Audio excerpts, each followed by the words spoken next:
Amélie, directed by Jean-Pierre Jeunet, is considered one of the greatest films ever made. What is so great about Amélie? Let me show you in this video. I grade a film on 4 criteria. These are technical artistry, storytelling artistry, entertainment, and art. A film must ace all 4 to be great. If you want to know what makes a great film, I'll link to it below. Visually, Amélie is clearly a Jean-Pierre Jeunet film. He typically prefers the 18mm and 25mm focal lengths on Super 35. In scope, 2.39 to 1.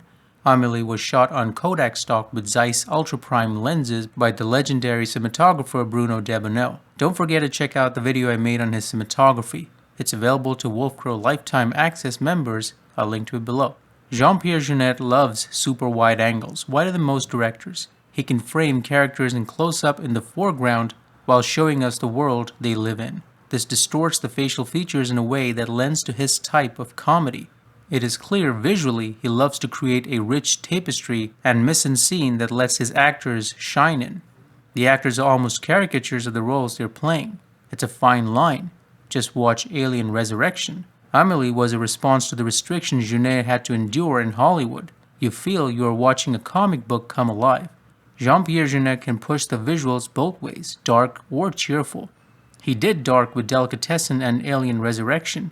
With Amélie, he goes 180 to a colorful and cheerful world where only good things can happen, even when events are bad. Let's face it, it's the world we all wish we could have, especially in the last 2 years. The camera angles and movements are fluid and vibrant. One of the techniques Jean-Pierre Jeunet uses extensively is the character popping into frame, inspired directly by Sergio Leone.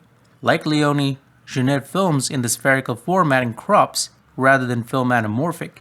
The camera technique is not often appreciated in Amélie, but shots like this, with Amélie on the bridge, are one of the finest you'll ever see in cinema. It's stunning on every level. The camera is almost always moving, up or down, sideways, dollying in or out. There's hardly a shot where the camera doesn't move. A great example is this unassuming scene where Amélie speaks to her landlady. You'd think with a film of such visual flair, the director could easily have framed this more traditionally, but he doesn't.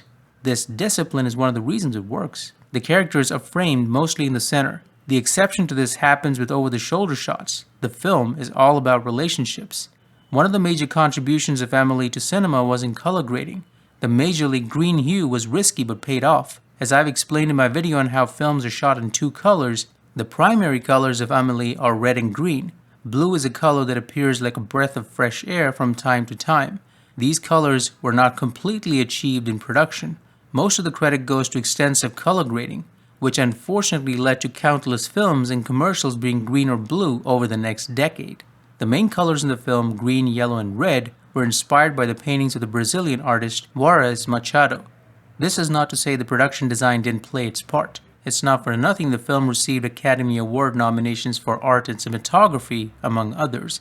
Excruciating care was placed in the tiniest of details of Amélie's life. It's supposedly set in Paris, but such a world possibly never existed except in the director's imagination. To bring this to life without everything turning tacky is a monumental collective effort by all departments. Cinematographer Bruno Debonel tried to marry naturalistic location and lighting with a sense of charm and romanticism. It must have been hard shooting in exterior situations on a low budget. They didn't let poor lighting bog them down and managed to make every scene work without the film appearing lit in the artificial sense. In the exterior scenes, you can see they had stopped down to get deep depth of field. You're always in the world of Amélie, and you're sucked into it because you can't have enough. The editing of Amélie is fast-paced and carefully laid out. Jean-Pierre Jeunet edits in camera with the shots precisely storyboarded. Everything is picturesque. In Amélie, everything works. Amélie made Audrey Tautou a superstar across the world. The character was initially written for Emily Watson, but you can see the result would have been night and day. Every single frame Audrey's on screen, you can't take your eyes off her. It's one of the most perfect marriages of actor and character you'll ever see. I remember Jean-Pierre Jeunet saying in the DVD bonus features he knew in an instant she was the one. That happens so rarely, directors would give anything for the privilege. The secondary characters are mostly Jean-Pierre Jeunet staples, with Dominique Pignon the most well-known. You'll also know Matthew Kassovitz from Munich. He's also a director, having directed films like The Crimson Rivers and Gothica.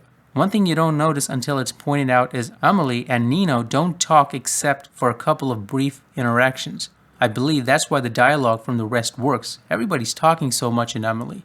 So their ultimate unuttered connection is simply electric. Jean-Pierre Jeunet always finds the good and funny in people, even in the face of death and heartbreak. It's one of the finest positive films that teach the world how to behave in the face of all the bad things that can happen. It teaches people to always look for the good in others. In the world of Amélie, the person who helps others gets helped in return.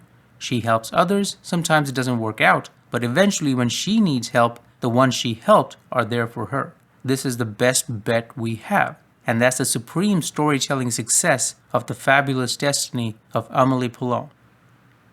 Amélie was a worldwide success on release, and deservedly so. Have you noticed for some reason films about dark subjects outweigh cheerful films by an unnatural factor? One of the reasons could be it's so hard to pull off the perfect feel-good film and actually delight people with small novelties at every turn. Other great films that have walked this fine line and succeeded are It's a Wonderful Life and Life is Beautiful. I could watch Amélie again and again and be happily immersed in the world of fun and naivete.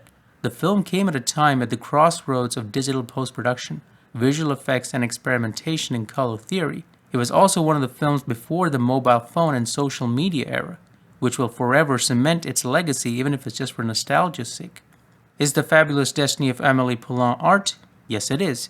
When a film gains in value over time, and we probably can't have that world back again, you know it's a special film.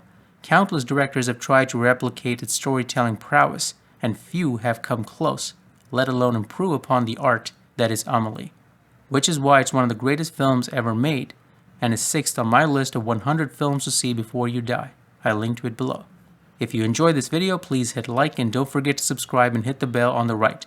I'll see you in the next one. Bye now.